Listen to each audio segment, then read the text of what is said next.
Welcome back, everyone, to another episode of Christianity on the Spectrum. This is a podcast of around 12 years of ethnographic research into autistic online communities and sub-communities.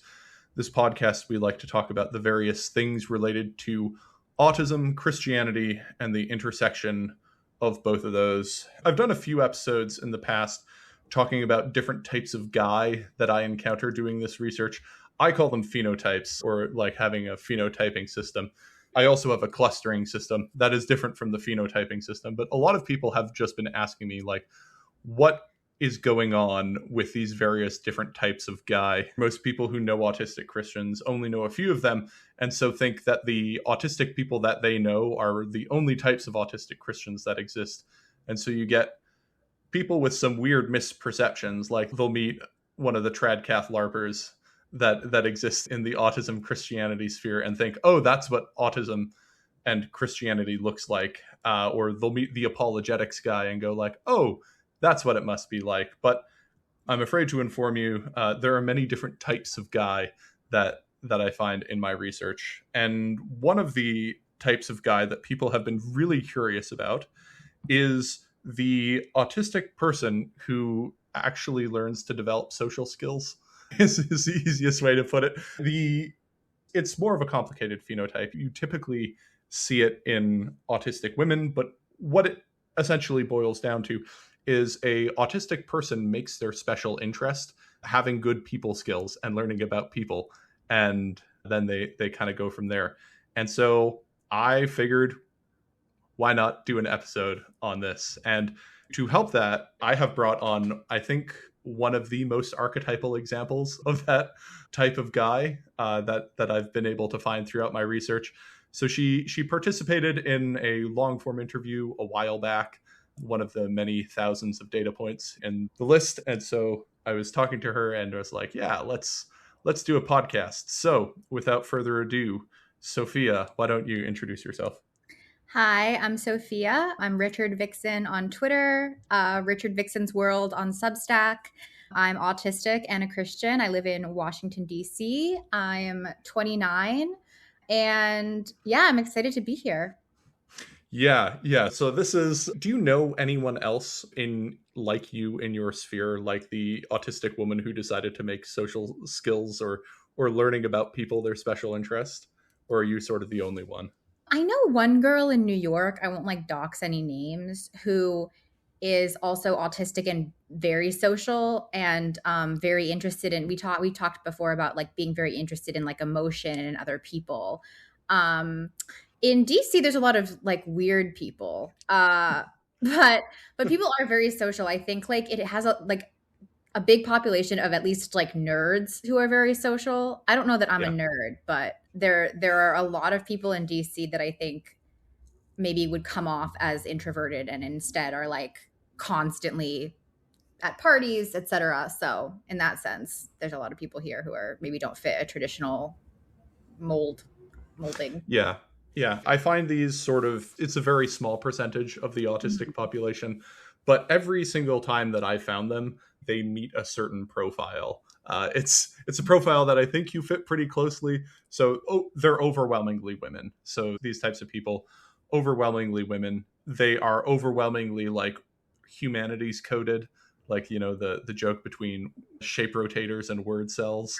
Right. They're on the word cell side pretty hard. Usually very well educated.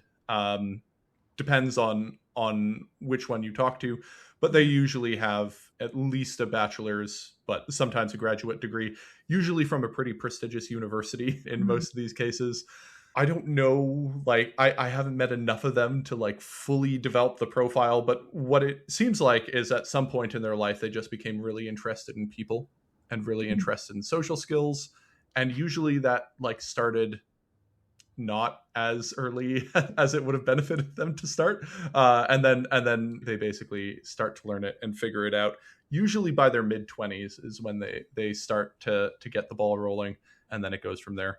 And yeah, they basically just devote huge amounts of time to learning about people and mastering social dynamics, and often then go from a kind of introverted, weird person who doesn't socially integrate well with the rest of the community to hosting parties or going to parties or like curating a specific aesthetic.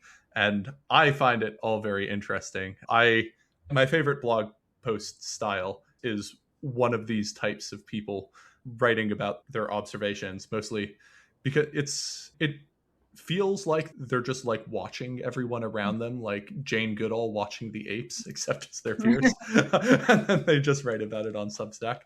But yeah, so that's basically what I found. Is there any other part of this that I missed? Um, I mean, I don't know if there's any major part. I think it's just a lot of, I think people know me as very social now as an adult, and they really don't understand how different things were when I was like a kid and a teenager.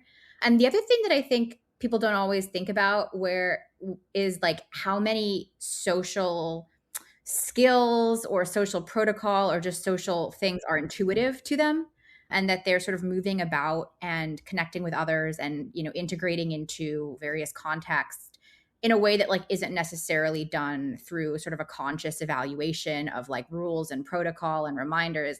And that like I am at this point, I think have pretty strong social skills, but all of it was sort of learned in a rote way. And I still am kind of constantly in a dialogue with myself. Like I'll be talking to someone, I'm like, remember to ask questions, like remember to smile here. People like that. Like everything is conscious for me. And I'm pretty practiced at it. But I was talking to a couple of friends recently, where I had another friend who sort of struggled socially, and she was kind of lamenting to me that she never really knew when to talk a lot, when to talk a little, whether people were receiving what she was saying well.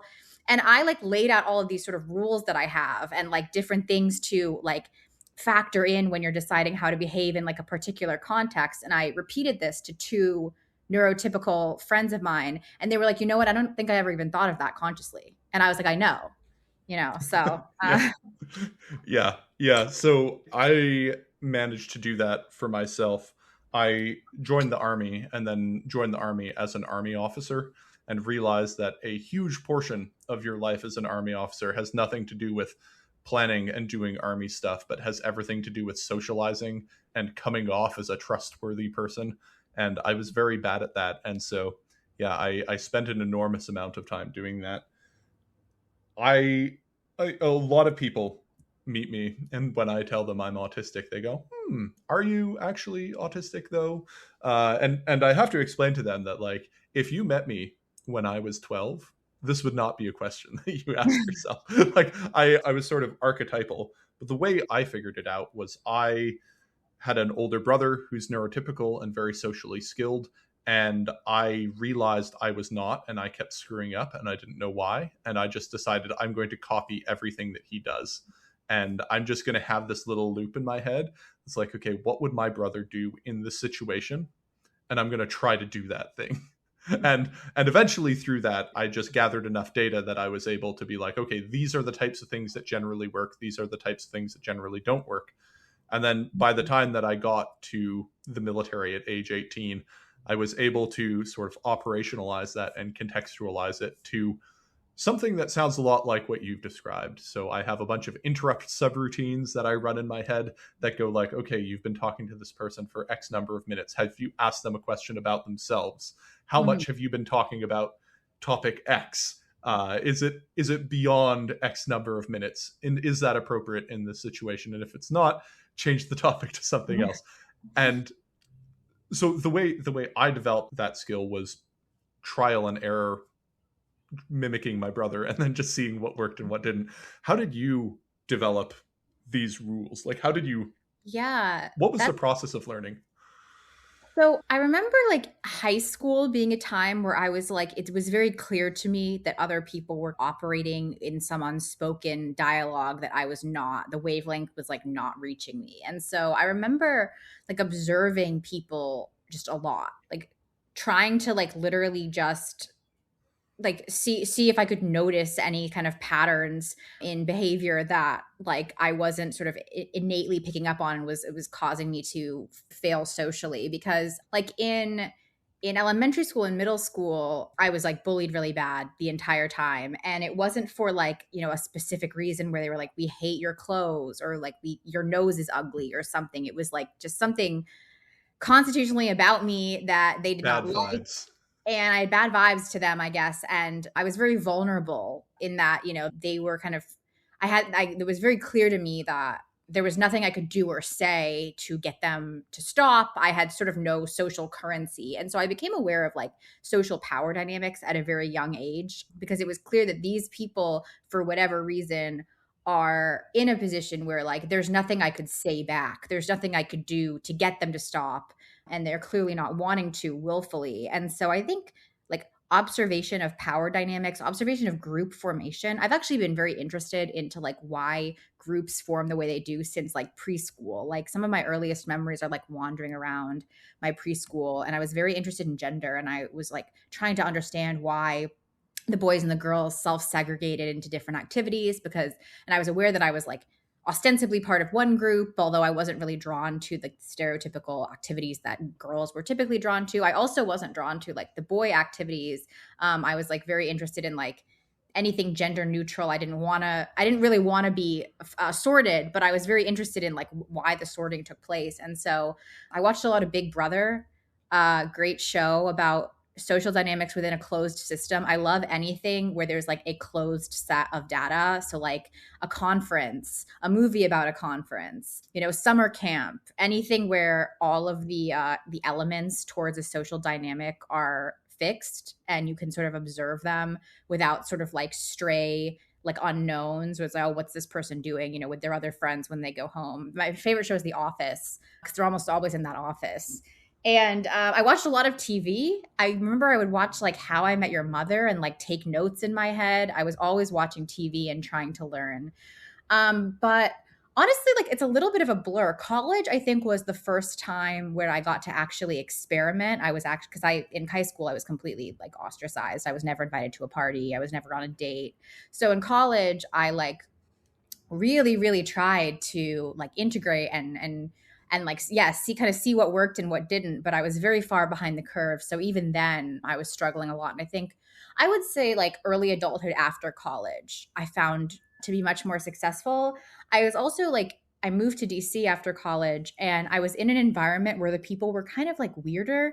And so I think that they let a lot more fly. There was a lot of very eccentric people for one reason or another. And so even if you were eccentric in a different way, there was a little bit of a higher ceiling for that. But yeah, pretty much from the time I moved to DC, I was considered very social. College was definitely a big learning curve for me of kind of experimentation. Yeah. Yeah. Yeah, no, that makes sense. For me, basically, I had a very similar experience. I did not have a great high school. But as soon as I went to college, like I went to the Royal Military College of Canada, no one knew me from high school. No one Right. had any idea what I was like. And so I wasn't this weird guy with a long history of doing weird things and being socially ostracized. I was just another guy and Mhm. was able to like play around with a lot of things. I've basically found every time that I've made a major transition and a major shift in my life, my social skills have improved pretty significantly. And I think it's just because I've been able to get hard resets, Mm. and after I get a hard reset, I can just take all the lessons learned from all the things that I screwed up before and start integrating them back into that.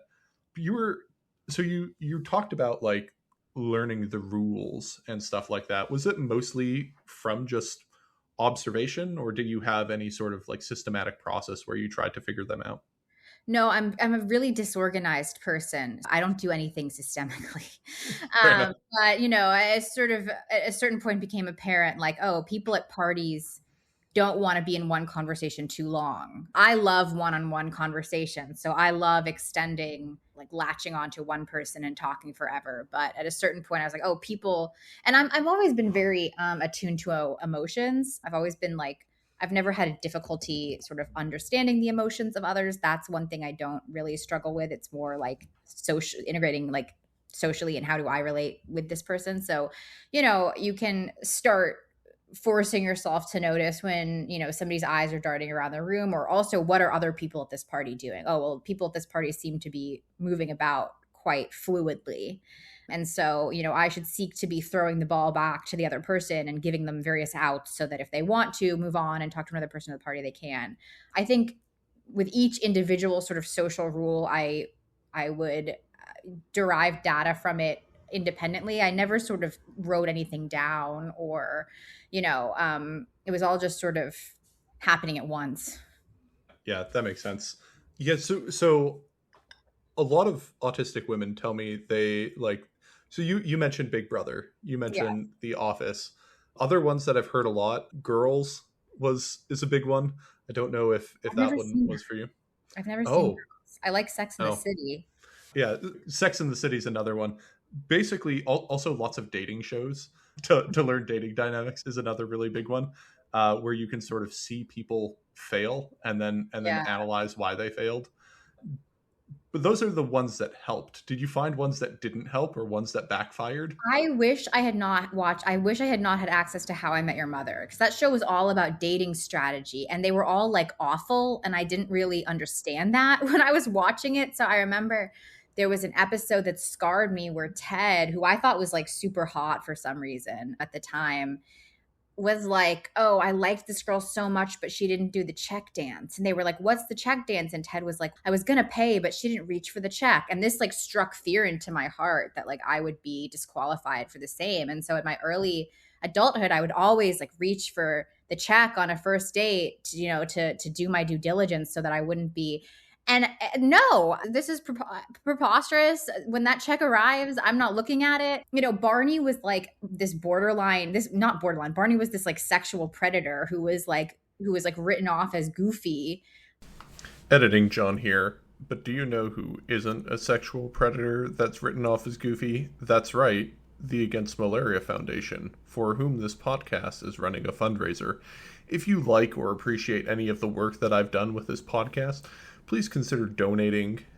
Any amount helps and genuinely motivates me to keep doing this work. If you are listening to this podcast on iTunes or Spotify or whatever podcasting app, please consider rating and reviewing, leaving a review, and writing a comment. If you're on YouTube, please consider liking, subscribing, and writing a comment, as it really helps the algorithm pick up this podcast and send it to more people. Thank you. Back to the podcast. And so all his tactics were just literally trickery. I don't really remember that much about the women. I think, Robin was like the cool girl. There was a lot of sort of archetypes. When I was coming of age, the manic pixie dream girl archetype, that was another very damaging one to me, because it was very apparent to me that I could never emulate like a cool girl archetype or like the hot Stacy one. And so I was like, well, this is sort of the closest thing that I could this is the closest desirable archetype that I could like try to emulate. And so I would like wander around the mall, like saying quirky things to guys behind the counter at GameStop. I was always like trying to enact this sort of stuff, like, oh, what she's going to say next. She's so whimsical. And I think that it was, I had a difficult time forming identity because I never felt like I fit anywhere. And I think I also have traits that are very disparate, not necessarily conflicting, just sort of a broader range. And so I was kind of constantly trying to map myself onto available archetypes. And I think that one has done psychic damage to so many young ladies. But Yes. yeah, I wish I had not been exposed to that.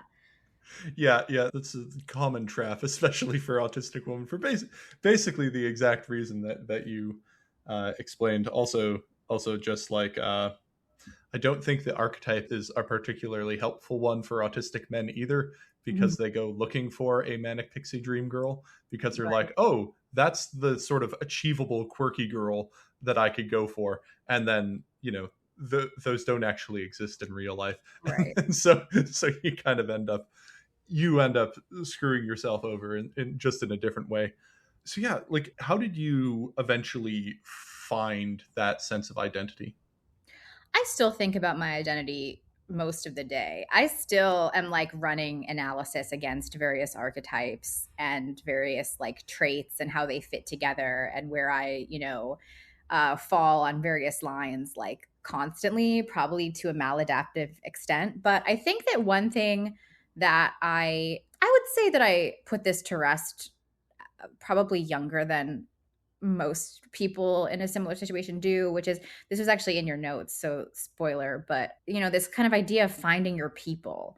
This was like hawked at me constantly growing up. This was a very common phrase. And I was told this all the time, like, oh, right now you don't fit in, but you need to find your people. There is no my people. Like, there are only people that I like and people that I get along with. And I think accepting that, like, I was not going to find a like large population of people who felt like me holistically, and instead I can find people who agree with me on this thing, or I can find people who share this one interest, but mostly I seek to find people who I sort of like being around, and who like me. I think that was a big deal. And I often will like most of my friends, like their whole thing, I live in DC, they're obsessed with like political theory, and they read books about the founders, and they like, I don't know who these people are, but I tend to get along with them for whatever, they intellectual, they like to have, discuss things, they tend to be thoughtful, they tend to party at a level that I like to party at,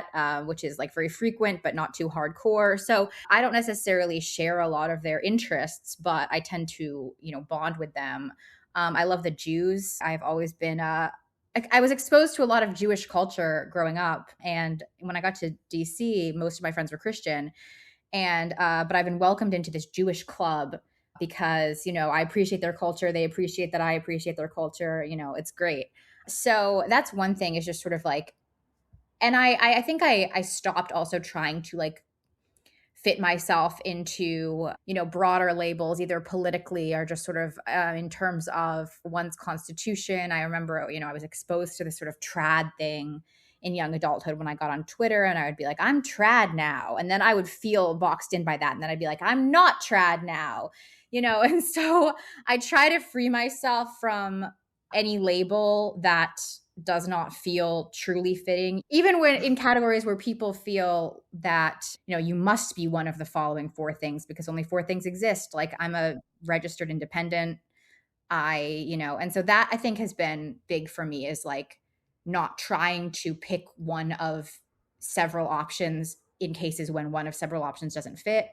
Even things like Christianity, there are things that I don't agree with in the Bible. There are things that I don't agree with from the church, and I allow myself that. Same with any kind of political ideology or in group trait. There are lots of people in my social circle who will clock me as someone who behaves very differently or speaks very differently in certain ways, and that's fine. So be emoji yourself. It's like I try, but I'm always thinking about it. Sorry, this was rambly, but I'm always thinking about it. I think it'll probably be something I think about for my whole life. Yeah, that makes sense. You don't really have a group of your people, but do you have groups of, okay, these are definitely not my people?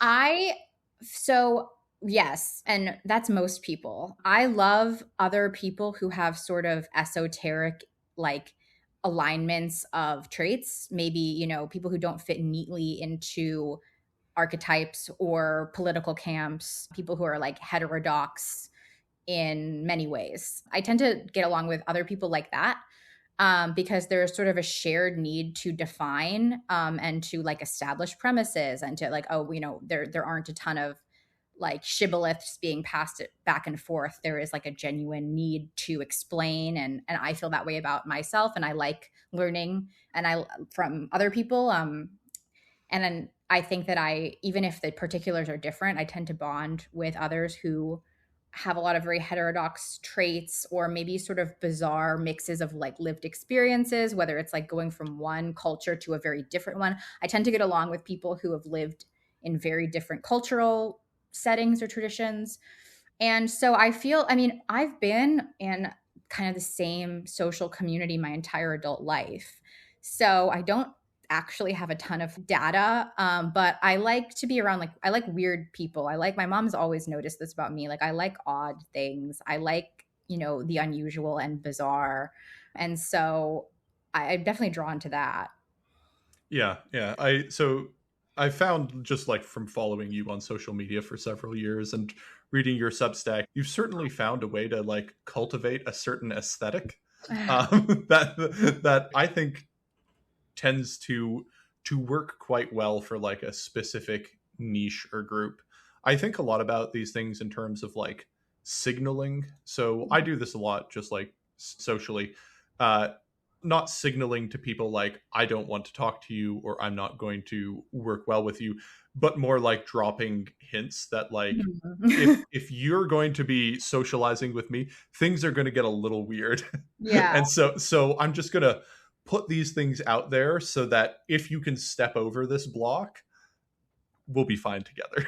Yeah, I Uh, do that a lot, probably maladaptively. So there was like, yeah, I almost put this in one of my essays anyway, but I do that a lot. And it's a defense mechanism, but I think it's kind of a necessary one for me. I do kind of want people that I to know as much about me as possible to have the working knowledge to decide to continue getting to know me or not. And there's certain things about me or certain beliefs that I have that I also want to see somebody's reaction to, or there's probes that I also want to put out in terms of whether I want to continue engaging with someone. So I definitely front load, getting to know you process, and that comes out on my social media. And I've always, I was a sad, lonely, misunderstood young person. And so I've always wanted to be known and seen, like the good and the bad. I don't have this belief, I don't have a desire to be private at all. When people talk about being a private person, it's incomprehensible to me. As long as it's true, as long as something is true, I pretty much am happy to have people know it. And so, yeah, I definitely do put out a lot of, I don't know, I kind of try to put as much out there as I can. And then people can pick it up if they're picking it up and put it down if they're not. But yeah. Oh yeah, I find your little peep lip syncing videos the my funniest gosh. thing ever. I love Lil Peep. Rest in peace, Lil Peep. Who doesn't? Who doesn't? I do have to say you have an excellent taste in music. Thank you. I don't think I mean you had a Taylor Swift era where you were posting lots about her and she's not my favorite, but Oh, I love Taylor Swift. She's like my your number one all time for sure. yeah, but your recent like Ethel Cain arc, I'm Oh a yeah. listeners of the podcast know I'm a huge Ethel Cain head and Lil Peep and Fetty Wap. It's Oh my gosh, you got Trap them all. Queen. Yes. So good. So good. I know Ethel Cain really influences my writing too. Like I feel she influences my like conception of myself and my own life. I find her music very relatable, and I sort of bound. That's another thing that I think helped me relate to others in is music, and like being able to listen to music and like bounce my own experience off of it and use it to inform the way I processed and understood myself in the context of others and the world. I love music. It's a huge tool that I use to kind of process and make sense of narrative in my own life. Yeah, and I find Ethel Cain very relatable. Is Yeah. that just because she's an autistic woman Is she? in America? Is Yes, she yes, she autistic? is. I Oh didn't know. yeah, yeah, yeah. She's very open about it. Oh, okay. See, I Yeah, I mostly look in the lore of the characters because there's Ethel, like yeah, there's the singer Hayden Anhedonia who goes by Ethel Cain for her like yeah. music, but then there's the character Ethel Cain, who is this 16-year-old girl in Alabama, and I kind of get that. Like I feel like DC. Some of the narratives here are giving small town Dust Bowl desperation vibes. Like I'm very good at mapping things onto other things across context. I've like learned that skill very well. So I'm often relating to narratives that on paper are not similar to my life on paper at all, but I come up with like an esoteric read of it. But I mean, she captures a lot of just sort of human like universals. But yeah, she's heavily featured in my writing. Yeah. If you were to like rank her albums, EPs, which would be where would you rank them? Oh gosh. I don't know. I'm not sure. It's like because it's my generation, we don't think of things in terms of album Mm, that often, except maybe Taylor Swift because she's like makes such a yeah, point of the fair enough. eras. I my favorite song by her is Crush, which is like everyone's favorite, but it's the Yeah, best one. it's the best one. I'm The very Inbred attached. EP. I love the Inbred Yeah, the EP. inbred. Yeah, I've listened to that a lot. I followers of my. also Oh, sorry. yeah, I was gonna say I also love Golden Age. I think Yes. that was one of my top listened to. And then she has a bunch of unreleased ones like Mondays. I don't know why she doesn't just release that one to Spotify. It People keep pisses me off so uploading much. Mondays. People keep upload. I always am looking for it. People keep uploading Yeah. Mondays on Spotify as a podcast, and they take it down and they put it. But Yeah. Mondays, if you follow my Twitter or my writing, is a very important song to me. I'm very attached to that song, and I used it as what's the word for like a piece of a quote at the beginning of a book, or like, but it's like you didn't write it. The epigraph. I don't know. I I think should know this. I have maybe. an English degree from Yale. I don't know. There's an FLK. There's a lyric from Mondays at the beginning of one of my recent essays. I love that song. Yeah, the Inbred EP. I've been listening to Knuckle Velvet a lot recently. Yeah, that one's a Um, really good one. yeah.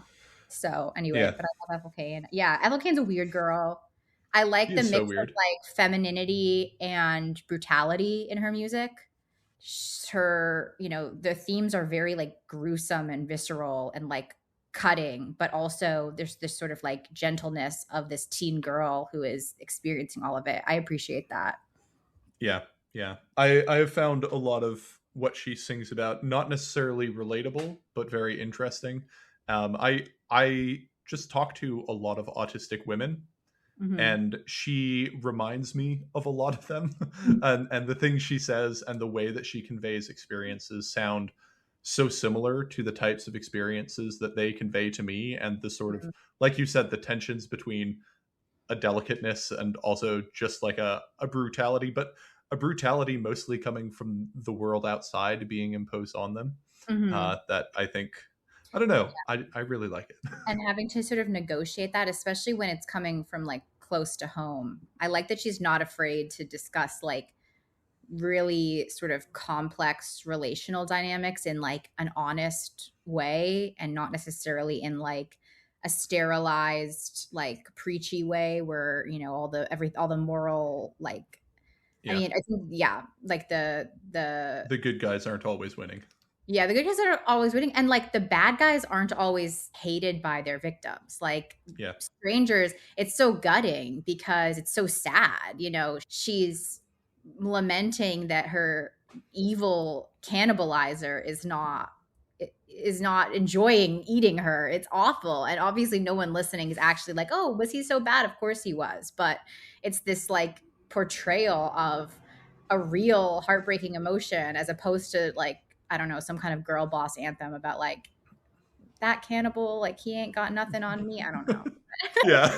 So speaking of that, I often get asked a lot of social skills questions that I just have like, I'm like, look, if you are a 30 something year old ex-army officer, I can give you information about what you're supposed to do and how you're supposed to act and how you're supposed to conduct yourself. But outside that small niche, I have no idea what the hell I'm doing. Please don't ask me. But one thing that I've been asked a lot is like, how do you find that balance between the sort of eccentric autistic girl, but in a sort of charming way, not necessarily extremely weird and off-putting? Because there's like a really delicate balance, right? It's Like very delicate. you're And sort of teetering on the knife's edge. I, You can fall off pretty easily. yeah, it's extremely delicate. And I know like there have been times in my life or even moments in my life where I like fall too far in one direction. I'm either playing it too safe and I'm unhappy, and I'm not feeling like I can express myself, or I say something that's, I don't know, a little too edgy or odd. And I'm like, oh, I probably shouldn't have said that. But yes, it is. All I can say is like, I Is it just do. trial and error? It's trial and error, and it's like a lot of thought. I try to be very open. Like everything I say is true, but I do think a lot about, how I'm being perceived, or like what parts of me I choose the parts of me to share very intentionally in order to communicate something authentically. Um, How do you go through that process of choosing those things? I don't know. Sorry. Yeah. It's like when you talk about like, so you were explaining a very at the very beginning you were explaining a very familiar sort of experience of socialization, that like when you're talking about how I don't think other people realize that most of the stuff they take for granted I'm sort of doing on manual mode, Yeah. right? And so that experience of being on manual mode, what does it feel like to you? Are you able to describe like what's going on in your head in that? I feel like at this point, I sometimes describe it as I've installed certain programs that I had to like code them, but now they're running automatically. Where there Yeah. are like things that I'll probe for in another person, or like I like it's almost like I have a program where it'll flag stuff for me at this point. And so I think that now I still don't operate intuitively, but I have sort of trained myself to do things automatically a lot of the Yeah. time. And so, but I mean, it depends on the situation. I'm always sort of like both, like I'm always sort of both like living in like a moment and interacting like on a forward facing level, and also like there's like a separate mind that is the observer, kind of like monitoring the situation in my head. And so I always feel like I'm kind of operating on two levels. And Yeah. the watcher will sometimes flag something, or remind or analyze for better outcome. And yeah, like the thing I wanted to add about like curating a kind of aesthetic is I try to get myself, like sometimes I still fall into like, when I first had my Twitter account, I was like terrified to ostracize followers. And I was sort of doing this like low grade trad adjacent e-girl thing. And so I never said anything that was like referenced like sexuality or sex or anything like remotely scandalous. And it's not like I'm posting pornography now, but or on the other hand, like I've played different, I've leaned into different elements, or tried on different sort of bits on Twitter, because a lot of it is kind of like performance and for entertainment. But I think like now I try to just like, if I'm thinking something or feeling it in the moment and I want to say it, I just do, even if it seems like it, doesn't fit with some other element of my uh persona. And the hope is that all together it is a authentic communication, just sort of trying to not hide any particular part of self, and hope that it paints an accurate picture. Yeah. The way I describe it is like I make reference to playing sports. So when you first Mhm. start playing a sport, like shooting a basketball hoop, you're going to be really terrible at it. But Mhm. eventually, after you get in like several hundred reps of shooting a ball, you have to initially break down the mechanics of how to shoot and everything. And Mhm. it's sort of like you go through this process over and over and over, and by the end of it you've developed muscle memory. And I think for me, like I have social muscle memory, Mhm. where a lot of the times I can't explain to you why I did something, but I know it's the right thing that I should have done in the Mhm. situation based on something going on. But I still feel very much like I have to manually flex every one of my muscles in a certain order to get the thing to the state that I want. But it's never like at this point a lot of it is automatic, but it's automatic in a muscle memory way, not in a intuitive way. That's interesting. To me, it's almost like when you said, sometimes, if you would ask me why I did that, I wouldn't necessarily have an answer, but it's part of muscle memory. If I actually don't feel that way, if you ask me why I did that, I can tell you after the fact. But the program is running such that I don't necessarily always have to independently think it beforehand each time. But I can still, so it's neither intuitive nor is it sort of like merely practiced. If I were to do something and you said afterward, why'd you do that? I could tell you the protocol or the premises that had been used in the program that was able to act very Yeah. quickly. This Me and my Yeah, mom so fight I about can this I a can lot. do that too. That Oh. so that, that's what I mean. Like Oh, so, okay. but when like the reasons though, like these sort of like I can give you my reasoning. Like I can break down. It's like, well, the reason I said this is because you said X, and you are a woman in your late 20s with this background and in this situation. And generally speaking, when I interact with these women, these are the types of things that I have to think about, and these are the types of things that I have to consider. Mhm. Statistically speaking, when you asked me that question, I had probably like 16 answers, but I thought the most likely would be in this area. So I decided I would take this move ish to be sort of there. And so like I could describe to you what was going, I can sort of retrospectively look back and give you a justification for Mhm. my action sequence that will be relatively coherent, but like when it's going, it's not like something I can explain that Mhm. it's going, but I've done it so many times that I can sort of break it down in the same way that you would break down like muscle memory. Like if you're a professional athlete and someone asks you like, well, how do you always shoot the ball in the Mhm. net correctly? And you could be like, well, these are the fundamental principles that I'm breaking down. These are the ways that I've done this. This is how I've practiced, sort of thing.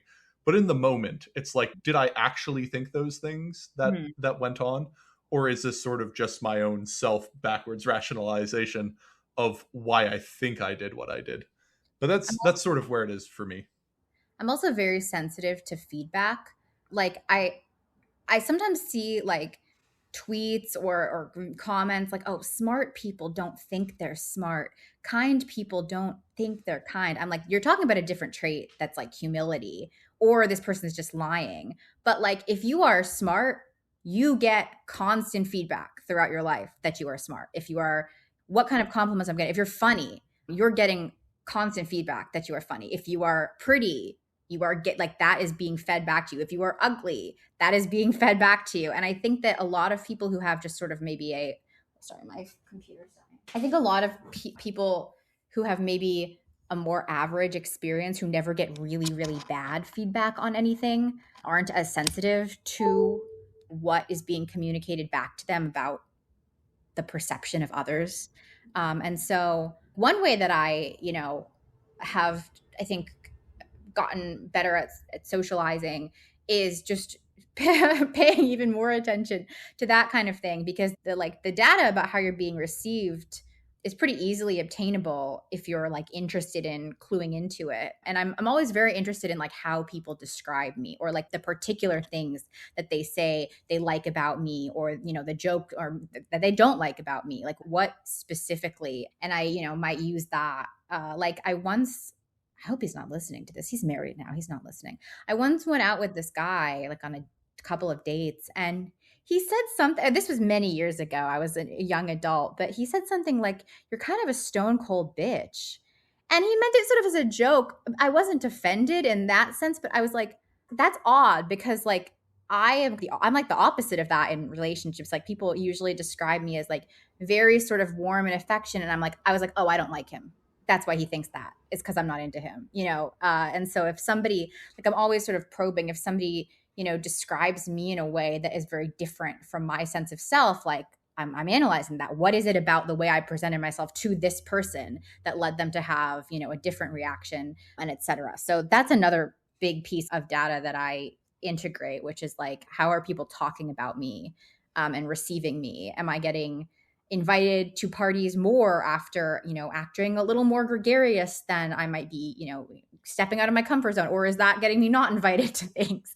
So Yeah, yeah, that makes sense. When I talk to a lot of autistic people who come to me for social skills advice, they often ask me what I do and I describe it to them. And they go, that doesn't feel real. That doesn't feel true to me. And, or some of them will say, well, I tried that, but I just felt fake. And like, I felt like I had imposter syndrome. Do you mm. ever feel that?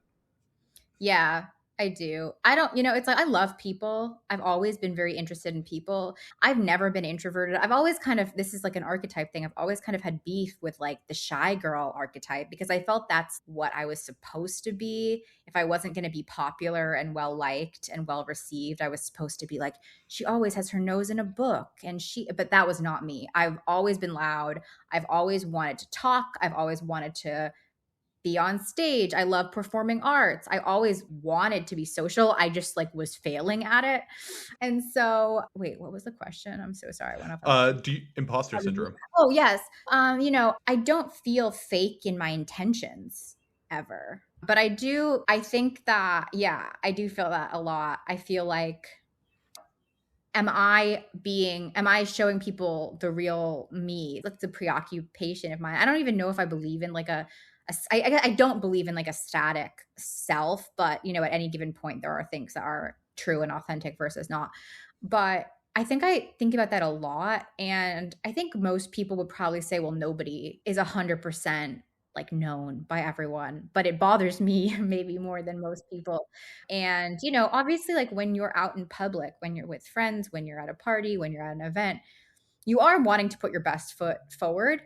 I think that's like a truth, but at the same time, it like plagues me a little. I'm like, what if we all put our worst foot forward? Like, would these people still like me, or do they? I think I do have to be so intentional that, yeah, I guess sometimes I do feel like, oh, am I being fake? But there's really no alternative. Yeah. Yeah. I made peace with it long ago. I used to feel like that, and I felt like I was lying to people.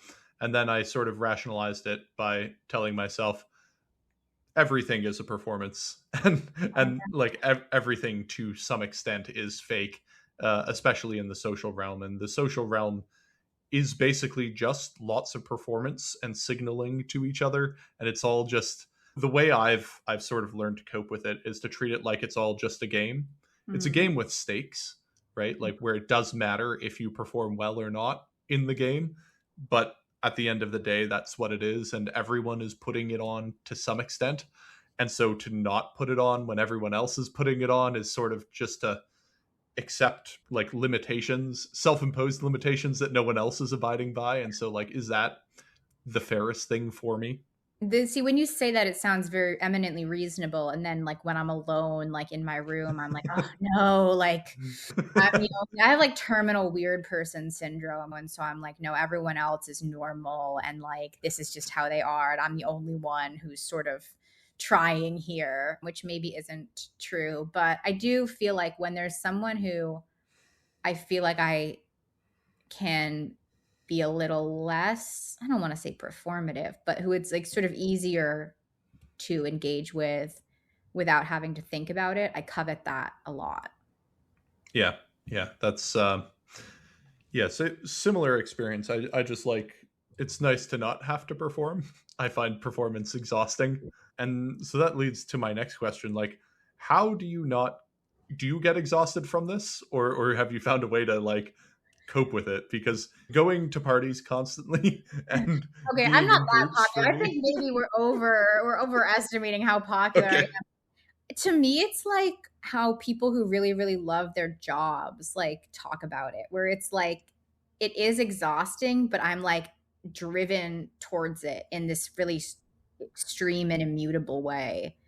And so it's like I'm trying to it's like my like life's work in a way. It's the thing I always wanted the most. And so it is exhausting, but I'm rarely discouraged for long in the sense that, or maybe not discouraged is the wrong word. I'm often discouraged, but I don't feel a sort of like desire to tap out because um yeah, I have to work for the thing that I want. That feels under reason that feels kind of reasonable, even Yeah. though I know a lot of people don't have to work for it at all. It just sort of is what it is. And there's things that other people have to work for that I don't. So it's like everyone has their lot in life. Yeah, that makes sense to me. But I just sort of accepted at a young age that like if I want this, I have to work for it, and that's just that. And so I don't feel. I think I have like I think that it freed me from a sense of like entitlement that I see some people have, where it's like, well, why wasn't I invited to that? Why am I Yeah. not getting attention? Why? And they don't put a lot of effort in. To me, it's like I've always known that if I want social acceptance and relationships, I have to work harder than everyone else, and that's just sort of that. Yeah, I came to that conclusion as well, and I think that's a really important conclusion to come to as an autistic person. And I I think approaching it like it's a challenge or like a game is something that really helped me out personally. But I'm also just a very competitive person. I'm not very competitive, but I love people. I really want to connect with people. Like I love being a friend. So it's the most precious resource. So you have to fight for it. And I find that like there's a lot of discourse about like adult friendships, and there's so many people that are like, oh, making friends is so hard as an adult. I'm like, no, it's not, question mark. Like when you're a kid, you're like you're stuck, you're trapped. And so if people don't like you there, you're screwed. Like it's over for you. And, no one's got like a professional life that they have to, keep up appearances for. Like people can act barbaric and no one really does anything. Whereas at least in the adult world, like even if you're like weird, even if someone doesn't really like you, they're probably going to be polite to you. They're probably not going to like openly bully you. That's already a leg up for me. And, if you're somewhere and you don't like the people, you can go somewhere else. Like I think a lot of people just had an easy time making friends from preschool through college, and then when they were faced with if I want friends I have to like put in effort, start freaking out. Whereas to me it's very obvious. And I mean, there are a lot of people in my social world who I know put in a lot of effort. I'm not the only one. But because it's a very social place, and especially if you want to be a socialite, like I see people grinding for it. But it's annoying to me when I hear people act like they've been victimized because they didn't like walk out the front door and make 12 friends already. I'm like, this is not very sympathetic. Yeah. Yeah. No, I find the same thing as well. I also just like, I do not relate to people who are like, it was so much. I wish I could go back to high Oh school my where God. I had all my friends. And I was just like, literally, no. I think of a time in my army training where I was in a trench and it was November in Canada. And so it was freezing overnight and it had just rained the day before and we were all soaking and everything was freezing as we were sitting in the trench. And then we got gas attacked, Oh my like CS gas just dropping in on us. And I pulled out my gas mask and I put it on my face and I breathed in and it clung to my face, which means the gas port was frozen over with water. God. And so I had to take off my gas mask and I was on the machine gun. So I had to still Oh man the my machine God. gun. And I stood there breathing in like CS gas, like right concentrated gas, and firing my machine gun. And I often say, if I had a choice between going back there and going back to high school, I think I might take the trench.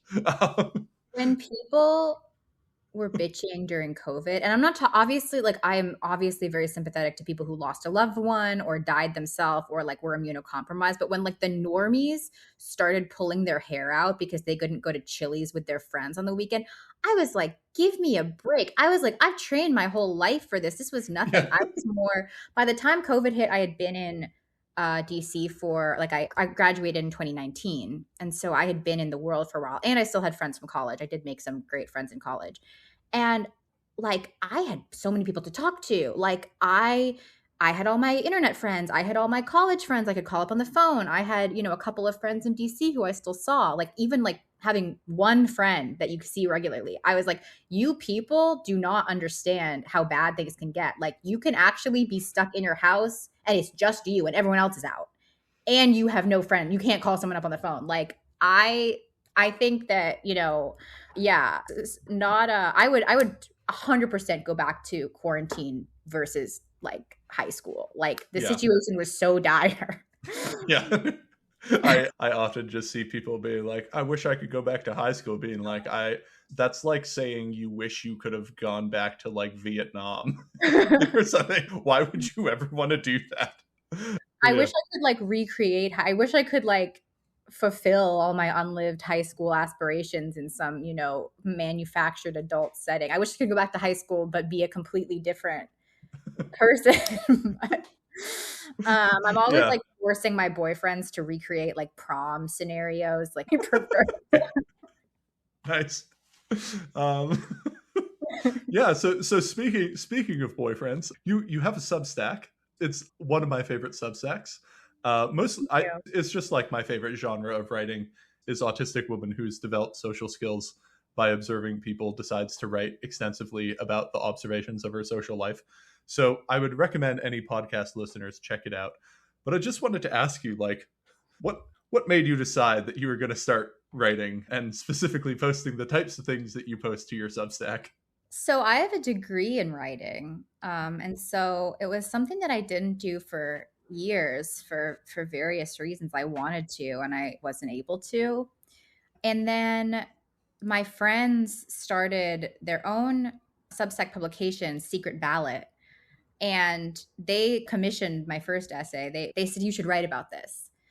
Because I would still sort of do, I think it was like it was a story that I would tell around. I talk about my life a lot to my friends, and I always kind of try to, I'm a little bit of a showman. Like, I like to tell things in funny ways and make people laugh, or come up with, like, take something from my life and turn it into like a funny story or an interesting story to amuse people, or to and yeah, they were like, you should write about this. But I've always loved like the personal essay. I've always like wanted to write about myself. In college, I wrote a lot of fiction that was like thinly veiled stories from my own life. I don't know.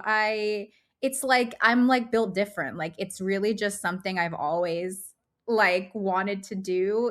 I used to post like stories about myself on like meme groups on Facebook in like the 2010s, and everybody, would like tune in for the.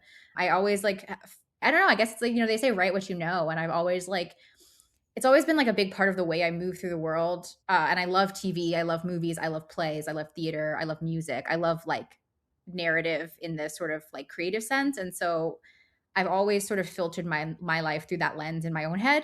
And so, yeah, I kind of felt natural, and I'm very open, and like people like it, and people, a lot of my friends are very religious, and they're like very private, and they're all working in these professional, and they're scandalized by it, but they love it. They keep coming back. You like they they say like everyone's scandalized by it, but they like it. So Yeah. Yeah. So generally, what's the reception been to your various writing? I mean, other than me going like, "This is great, everyone go read it's it." actually really it's been a crazy experience. It's really, I was not expecting people to receive it the way they did. I think I'm lucky in that my like IRL community, people love to read, and they all have infinite capacity to read. Apparently, I completely don't. My executive functioning is like, I'm like a like high IQ, like zero executive functioning type. Oh So yeah. I like don't I got a perfect LSAT score, but like I can't, like, reading a chapter of a book is a lot for me. I People read it, and I had people coming up to me at parties for months talking about my first essay, and it was like a subject of like all this discussion of like people when I wasn't even there, and like as I kept writing, like people will like come up to me at parties and like quote my essay to me. And I'm like, that's crazy, because I feel like you don't get that kind of reception unless you're like actually famous.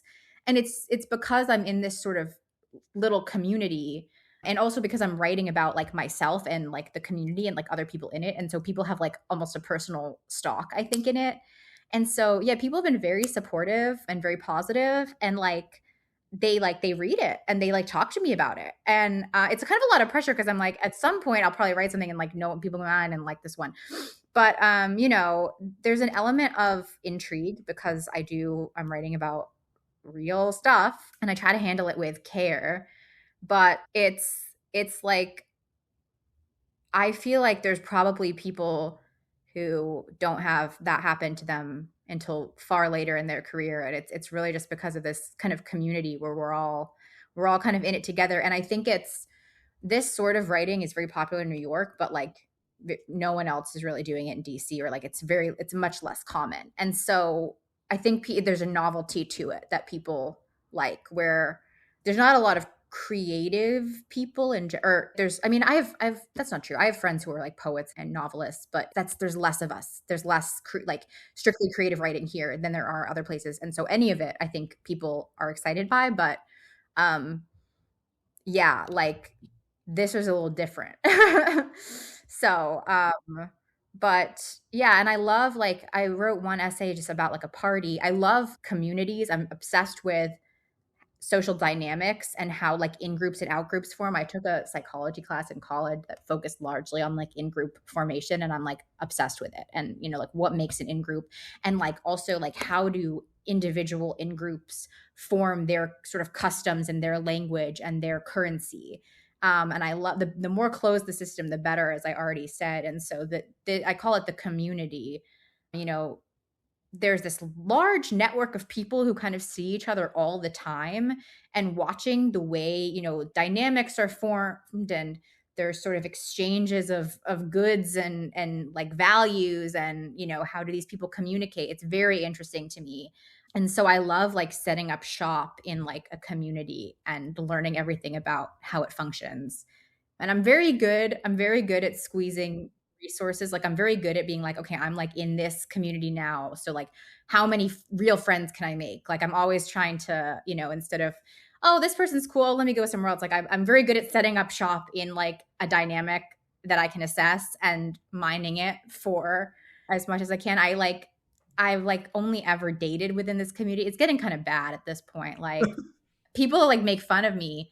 I'm terrified. I'm like cult conditioned by the community at this point. But I am always like, oh, I see this person a lot at parties. Like, let me try to actually be friends with them. But I love watching the way it moves as an organism. It's very interesting to me.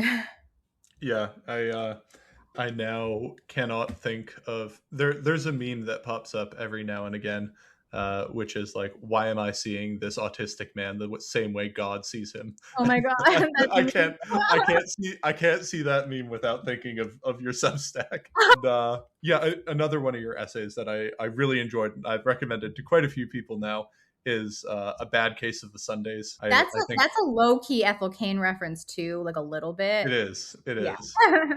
is. Anyway, I think your writing is very good, and it does a very good job of. I mean, just in general, a lot of people like ask me what are autistic women like, Mhm. and who have not met a whole lot of them, and I'm like, well, do I have the vlog for you? A Bad Case of the Sundays was interesting because I had a few people reach out and say that they related to it because they feel also uncomfortable in church because of, sort of bad experiences growing up, religious trauma, or just sort of being like raised in an environment that felt inhospitable to them, which is interesting because I was raised totally secular. And so my sort of church discomfort comes from me coming from a place of other as opposed to like past religious trauma or whatever. But it was interesting that people reached out about that because I feel like it's a fraught topic, and there are like so many different ways to feel awkward at church. People from my church read my Substack. I think they like it for the most part. I don't. I'm hoping they don't send it to the pastor. I feel like he might I have. was gonna say, I did was they like, read all of it? not. I don't know. I hope not. I feel like that would be awkward. Like, imagine being the snitch, being like, Pastor Blank, have you read this? Like, you're like a nerd if you do that. So I'm Yeah, probably not. yeah, But yeah, it's like it was cool. It was cool that people reached out and were like, I related to this, but even if it was like from a different angle. yeah, yeah. Anyway, that's all I had for you. Do you have anything else you'd like to let the good audience of this podcast Oh know? my gosh. My advice to autistic girls, especially younger, if you think you're like a guy's girl, you're not. The guys are not probing for your social skills. The women are gatekeeping, and it's for a good reason. It's because women gatekeep social relationships harder because they are probing for like genuine connection and companionship. And you like, if you are, do not opt out, like do not take the ticket and be like, oh, kick it with the guys, because some of those guys might be your real friends, but some of them might not. Keep working, like keep applying to be in with the girls. I made this mistake, and I was like a pick me. I was like, oh, girls just don't get me. And it's like, they didn't, because I was bad at socializing, and they actually cared about that, and they wanted to form genuine relationships with me. And that's been a huge thing for me, is like, yeah, like women will, especially if you're like a pretty girl, like women will gatekeep more because they want to know you and they want to like know you're a real one. And you got to keep at it. Stay in line. If you're in line to be in with the girls, keep fighting. Do not take the guy's girl pill. That's my advice. You need to write like a guide for escaping pick-meism. I know. I think you would be a good candidate for that. I'm in That's contact too with like all the other sort of like, I was a pick me and now I'm not. Like, we have like a secret net. We have an underground network. We're all in yeah. contact. I love Eurydice's writing on Substack as well. She does a very good job Oh yeah, yeah, she's of great. She's really smart. yeah.